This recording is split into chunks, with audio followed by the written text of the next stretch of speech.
नमस्कार दोस्तों, स्वागत है आपका हमारे चैनल पर।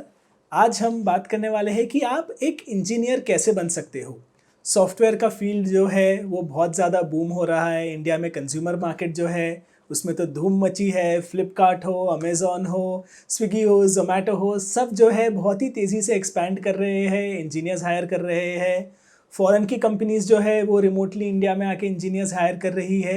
तो इंजीनियरिंग एज अ प्रोफेशन जो है उसने बहुत ज़्यादा ग्रोथ देखा है पिछले कुछ सालों में। इंजीनियर्स की, स्पेशली अच्छे इंजीनियर्स की बहुत ज़्यादा डिमांड है मार्केट में।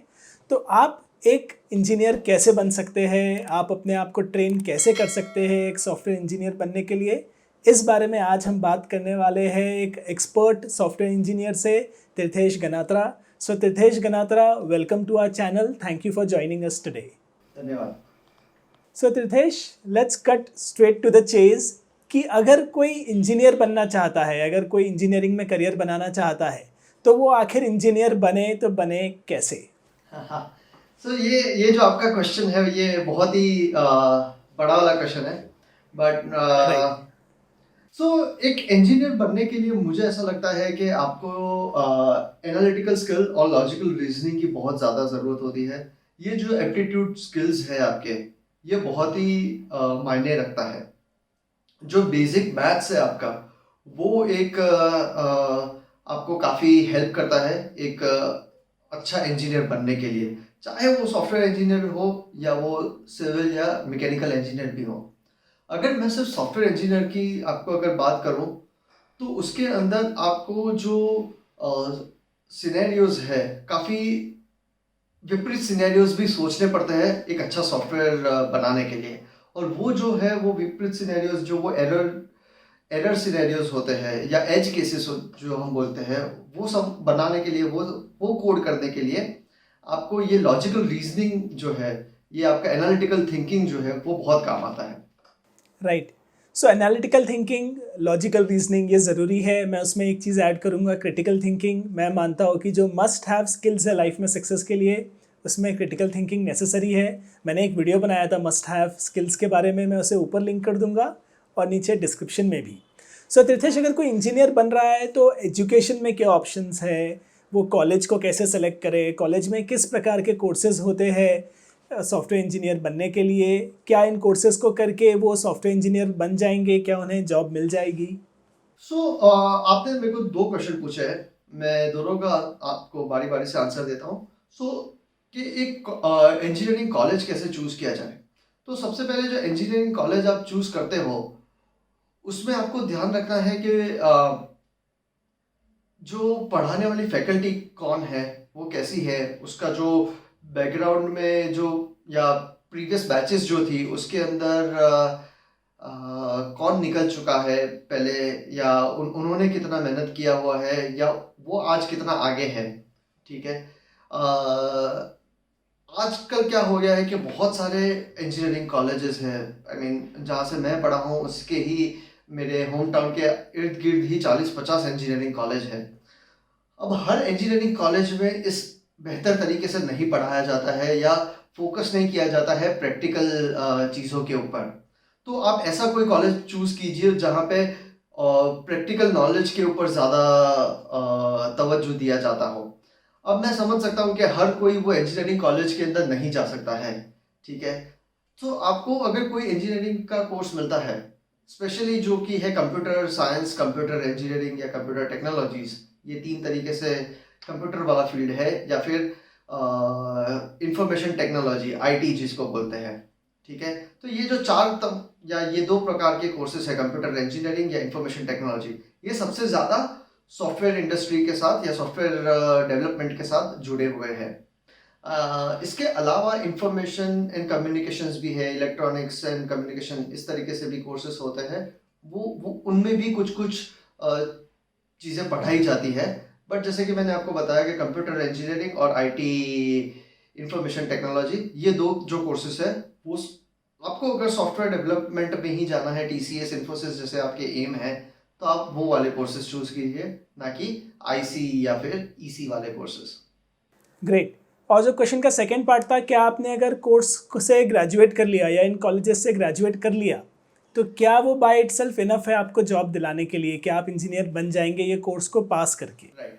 सो मुझे ऐसा नहीं लगता है कि सिर्फ इंजीनियर बन के आपको जॉब मिल सकता है। हाँ, शायद आपको जॉब मिल जाएगा, बट जैसा आपको चाहिए, जितना आपको पे चाहिए, जैसा आपको आपने ख्वाब देखा होगा कि एक इंजीनियर कमाता है, जो आपने पढ़ा होगा, उस हिसाब से नहीं मिलेगा। अगर उस हिसाब का आपको जॉब चाहिए, एक अव्वल नंबर का इंजीनियर आपको बनना है, तो मेरे हिसाब से आपको और ज़्यादा मेहनत करनी पड़ेगी आपके कोर्सेज के अलावा।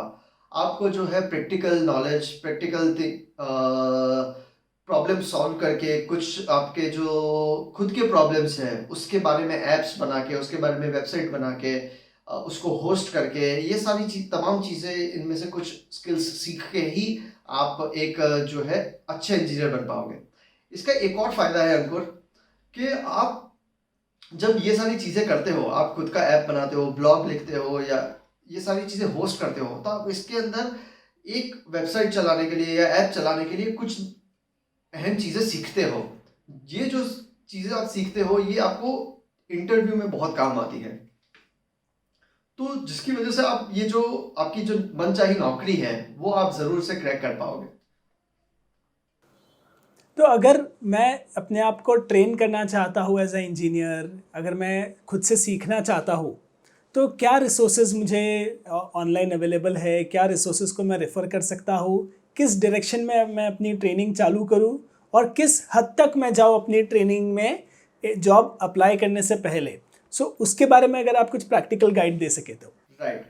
सो सबसे पहले तो आप दो तरीके के लोग बहुत ज़्यादा प्रैक्टिस करते हैं।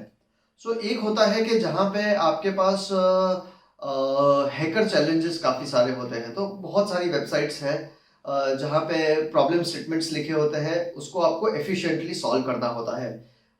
मान लो कि आपको टावर ऑफ हैनोई बनाना है, तो वो बताया जाएगा कि आप बेस्ट तरीके से, ऑप्टिमल तरीके से टावर ऑफ हैनोई का एल्गोरिथम लिख लीजिए। ठीक है, तो उसके अंदर आपकी एफिशिएंसी चेक की जाएगी, आपका नंबर ऑफ कितने बीट्स होंगे वो चेक बढ़ाते जाएंगे, और आपका एक आउटपुट निकलेगा। तो एक वो तरीके से आप ऐसे बहुत सारे प्रॉब्लम स्टेटमेंट्स होते हैं, आप उनको सॉल्व कर सकते हो। दूसरा तरीका होता है जो जो कि मैंने लिया था। मैं ये एल्गोरिदम वाले अप्रोच से थोड़ा सा इतना डीप में नहीं गया था। जो मैंने अप्रोच लिया था वो ये था कि मैंने कोई एक प्रॉब्लम स्टेटमेंट चुना, जो कि मुझे लगता था कि ये मार्केट में अवेलेबल नहीं है, या ये चीज़ मैं बनाऊंगा तो लोगों को फ़ायदा होगा, वो यूज़ करेंगे। तो मैंने वो प्रॉब्लम स्टेटमेंट लिया, उसको एंड टू एंड कोड किया और उसको लॉन्च किया, और मेरे दोस्तों को बोला कि आप फ्री ऑफ कॉस्ट इसको यूज़ कीजिए। अब जब मैंने ये किया तो उसकी वजह से ये फ़ायदा हुआ कि मेरे दोस्त लोग मुझे आके वापस बोलने लगे कि यार भाई, इसके अंदर तो ये प्रॉब्लम है, ये सॉल्व करके देगा तो और मज़ा आएगा। तो राइट। मैं उसको सॉल्व करते गया, उसको मैंने डीबग किए, उसके अंदर काफ़ी लोगों ने बग्स निकाले, वो मैंने बग्स सॉल्व किए। तो मैंने एक पूरा का पूरा जो है डेवलपमेंट लाइफ साइकिल सीखा कि एक चीज़ को फ्रॉम द स्क्रैच कैसे बनाया जाता है, डेटाबेस एफिशिएंटली कैसे लिखा जाता है, फ्रंट एंड यूजेबल कैसे बनाया जाता है, इसको डिप्लॉय कैसे किया जाता है। तो ये तमाम जो छोटी छोटी बारीक चीज़ें हैं एक सॉफ्टवेयर लाइफ साइकिल में, ये मैंने सारी सीखी, और इसी की वजह से मुझे ऐसा लगता है कि मेरा पहला जो जॉब था वहाँ पे मैं ज़्यादा ही कुछ अच्छे से एक्सेल कर पाया। सो तिथेश, आपने बताया कि आपने खुद से कुछ एक प्रोडक्ट बनाया जो आपके फ्रेंड्स ने यूज़ किया, उस पर कुछ फीडबैक मिला तो आपने उसमें कुछ और चीज़ों को ठीक किया, डेटाबेस इंप्रूव किया, बग्स को सॉल्व किए। लेकिन ये आपने कौन से टेक्नोलॉजी को यूज़ करके बनाया? ये टेक्नोलॉजी आपने कैसे सीखी? और जो हमारे दर्शक हैं, अगर वो इस टेक्नोलॉजी को सीखना चाहते हैं या ऐसी कोई टेक्नोलॉजी को सीखना चाहते हैं, जी। तो क्या प्रैक्टिकल अप्रोच उन्हें लेना चाहिए? कितना टाइम लगेगा सीखने में? इसके बारे में कुछ डिटेल्स दीजिए। जी। सो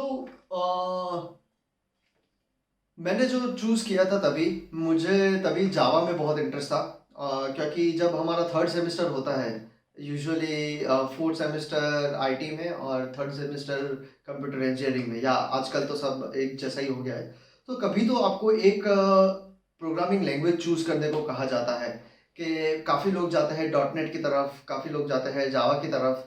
मैंने जो कि है, मेरे टाइम में मैंने जावा चूज़ किया था। तो ये दो ऑप्शन हमें बताए गए थे, मेरे सीनियर से बात करके मुझे ये पता चला था। आजकल तो काफ़ी सारे और शायद ऑप्शंस मिलते हैं, कॉलेजेस पाइथन भी अलाउ करती है यूज़ करने को, या शायद पीएचपी भी कर दे।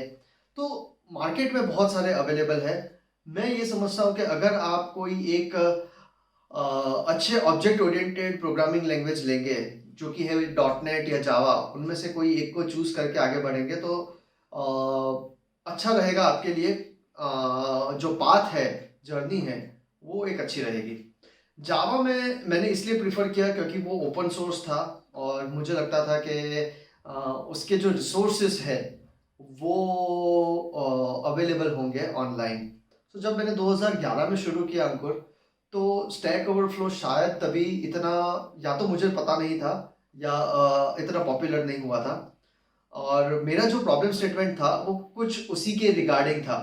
तो काफ़ी सारे फोरम्स थे जहाँ पे मुझे इतनी इन्फॉर्मेशन नहीं मिलती थी। तो जो मेरा पहला प्रोजेक्ट की मैंने बात की, वो उसी के अराउंड था कि मैं एक फोरम बनाना चाहता था, या मैंने एक बनाया था, जो लोग आके अपना क्वेश्चन पोस्ट करेंगे और आपको लोग आके, दूसरे यूजर्स कम्युनिटी आके आंसर करेगी उसको, या हम ही खुद आंसर करते थे, किसी का प्रॉब्लम सॉल्व करते थे, टेक्निकल प्रॉब्लम। तो आज आज ये जो है आप जावा, डॉट नेट या कोई भी एक प्रोग्रामिंग लैंग्वेज लेंगे, उसके मार्केट में बहुत सारी किताबें अवेलेबल है, काफ़ी सारे ऑनलाइन कोर्सेज अवेलेबल है, काफ़ी सारा ऐसे वेबसाइट्स हैं जो आपको स्टेप बाय स्टेप सिखाते हैं कि क्या करना है, क्या नहीं करना है। और कहीं पे भी आप बीच में अटक जाते हो, तो स्टैक ओवरफ्लो करके एक वेबसाइट है, जो कि एक हर प्रोग्रामर ने एक बार तो ज़िंदगी में उसको यूज़ किया ही होगा। तो आप वहाँ पे जाके आपका क्वेश्चन पोस्ट कर सकते हो। सबसे पहले तो आप वो उसके ऊपर जाके खोज सकते हो कि आपके जैसे बहुत सारे लोगों को सेम चीज़ इश्यू आई होगी। आपको वहाँ से ही आंसर मिल जाएगा। अगर बाकायदा नहीं मिलता है तो आप जाके खुद पोस्ट भी कर सकते हो। Right, great. सो अगर मैं आज कोई एक कोर्स जो आप बता रहे हो, मैं आपसे कोर्सेज के जो लिंक है वो लेके डिस्क्रिप्शन में डाल दूंगा वीडियो के। जी। तो ये जो कोर्सेज है, अगर मैंने आज कोई एक कोर्स लेके चालू किया, समझो पीएचपी, पाइथन, जावा, कोई भी एक प्रोग्रामिंग लैंग्वेज सीखना, तो मुझे कितना टाइम लगेगा उसमें थोड़ा सा अडेप्ट होने के लिए, उसमें थोड़ा सा जो है अपना एक्सपर्टीज़ बिल्ड करने के लिए? समझो मैं रोज़ 4 घंटे मेहनत करता हूँ, तो कितने टाइम में मैं एक थोड़ा सा इस लेवल पे आ जाऊँ कि कोई मुझे जॉब इंटरव्यू तो दे दे? मुझे ऐसा लगता है कि आपका जो पहला वर्जन जो है, आप अगर दिन के 4 घंटे डालते हो, तो आपका बैड मिनिमम पहला वर्जन जो है वो आप 10 से 15 दिन के अंदर आप एक अच्छा सा वर्जन बना सकते हो। ठीक है। ओके। जैसे कि मान लो, अभी इसमें भी आप कितना बड़ा विजन देखते हो, आपका वर्जन के अंदर क्या क्या फीचर्स है, उससे भी ये सब बहुत मैटर करता है। एक्सपर्टीज के लिए मैं बात करूंगा कि एक्सपर्टीज बनने में किसी को भी सालों लग जाते हैं। ये जो चीज़ है, प्रोग्रामिंग एक आर्ट है। ये इस तरीके से नहीं है कि आपने आज सीखा और आप उसके अंदर अव्वल हो गए। ठीक है। मैं आज भी काफ़ी सारी नई चीज़ें सीखता हूँ। मैं कुछ 9 साल से अभी प्रोग्रामिंग करता हूँ, और आज भी मैं नया नया कुछ ना कुछ सीखता रहता हूँ। सो हमारा जो ये फील्ड है, ये इतना वाइड है और इतना फास्ट रैपिडली ग्रोइंग है कि जो आपने कल 1 साल पहले सीखा था वो आउटडेटेड हो जाता है। तो आपको कॉन्स्टेंटली इसमें सीखते रहना पड़ता है। तो एक्सपर्टीज एक अलग बात हो गई, बट जो आप है, आपका जो पहला वर्जन है, आपका जो एक विजन है, कुछ 2-4 फॉर्म ले लिए, एक आध दो डेटाबेस के टेबल्स ले लिए, और उससे कुछ अगर आपने स्क्रैच किया है, जैसे कि मान लो आप एक टू डू एप्लीकेशन बना रहे हो। सो मेरे काफ़ी सारे फ्रेंड्स होते हैं जो मेरे को आके पूछते हैं, जूनियर्स, कि भैया मैं कौन सा वाला ऐप बनाऊँ, मैं कैसे सीखूँ। ठीक है। तो मैं उनको हमेशा सजेस्ट करता हूँ कि आप एक जो है टू डू एप्लीकेशन बनाइए आपके खुद के लिए। ठीक है। और वही टू डू एप्लीकेशन के अंदर आप एनहेंस करते रहिए उसको। सबसे पहले bad minimum to do application में क्या होता है कि भाई मुझे क्या काम करना है, और क्या वो काम हो गया कि नहीं हुआ, सिर्फ आपको यही करना है। ठीक है। अगर ये बनाना है फ्रॉम स्क्रैच आपको, तो आप मुझे ऐसा लगता है कि फ्रंट एंड, बैक एंड और सब मिला के पूरा चीज़ पैकेज रेडी करने में आपको 15 दिन जितना लग जाएगा। पर क्या मैं सीख के प्रोग्रामिंग सीख के 15 दिन में बना लूंगा इसे जी कोर्स बिल्कुल, चालू करके? जी बिल्कुल, आप फर्स्ट वाह। वर्जन आप 15 दिन के अंदर बना सकते हो, क्योंकि अब मैं ये इतना कॉन्फिडेंटली इसलिए बोल रहा हूँ उनको, क्योंकि मार्केट में इतने रिसोर्सेज अवेलेबल है, जिसके मैं आपको राइट लिंक शेयर करूंगा हमारे राइट व्यूअर्स के लिए। राइट वो जाके देख सकते हैं। बाकायदा आपको टू डू ऐप बनाना सिखाएंगे वो, ठीक है, कि ये कैसे बनाना है ओके फ्रॉम स्क्रैच, डेटाबेस का स्कीमा क्या होगा, और राइट आगे कैसे उसको लेके जाना है। Right great. एंड क्या ये चीज़ जो है कोर्सेज सीखने के लिए मुझे बहुत ज़्यादा पैसा खर्चा करना होगा, या क्या ये चीज़ जो है बजट में हो सकता है? मानो मैं तो ये तो बेसिक रिक्वायरमेंट मान रहा हूँ कि आपके पास एक कंप्यूटर और इंटरनेट कनेक्शन होना चाहिए, लैपटॉप हो या डेस्कटॉप हो, विथ इंटरनेट कनेक्शन तो ज़रूरी है। लेकिन ये क्या ये कोर्सेज बहुत ज़्यादा महंगे हैं, लाइक कॉलेज की फ़ीस जितना मेरे को और खर्चा करना पड़ेगा इन कोर्सेज पे? राइट। सो मुझे नहीं लगता है कि जो आप फर्स्ट वर्जन या फर्स्ट टेस्ट लेना चाहते हो प्रोग्रामिंग का, उसके लिए कोई आपको कोर्स लेना चाहिए। हाँ, मैं रेकमेंड करूँगा आप कोर्स लीजिए, बट आप कोर्स तब लीजिए जब आपने बेसिक्स सीख लिया हो।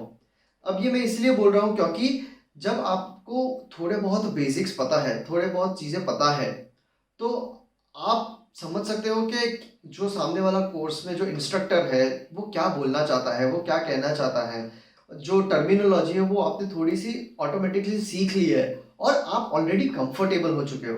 तो यूट्यूब पे ही बहुत सारे ऐसे कोर्सेज अवेलेबल है, 5 घंटे, 6 घंटे, 7 घंटे के, जो फ्री ऑफ कॉस्ट है। आप उससे शुरुआत कीजिए।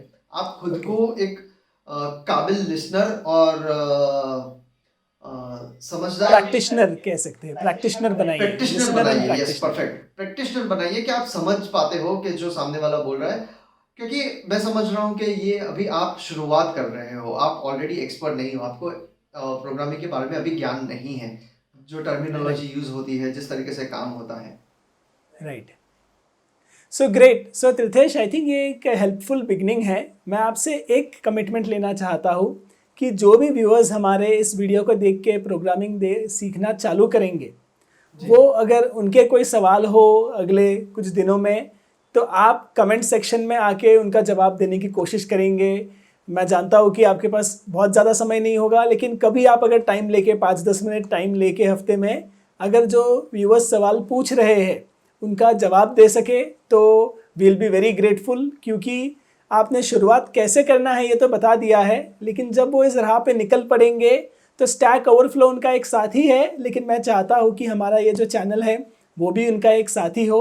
तो मैं आपसे रिक्वेस्ट करूँगा कि कमेंट सेक्शन में आप थोड़ा सा एक्टिव रहिए जवाब देने के लिए। बिल्कुल बिल्कुल, मैं आपके दर्शक और मेरे दोस्तों के लिए हमेशा अवेलेबल हूँ, और मैं ज़रूर कमेंट करके रिप्लाई करूँगा, आपके प्रॉब्लम सॉल्व करने की हेल्प करूँगा।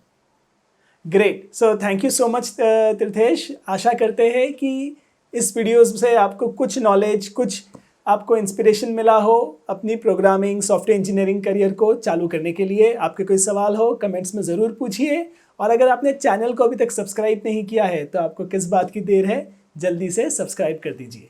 चलिए मिलते हैं नेक्स्ट टाइम।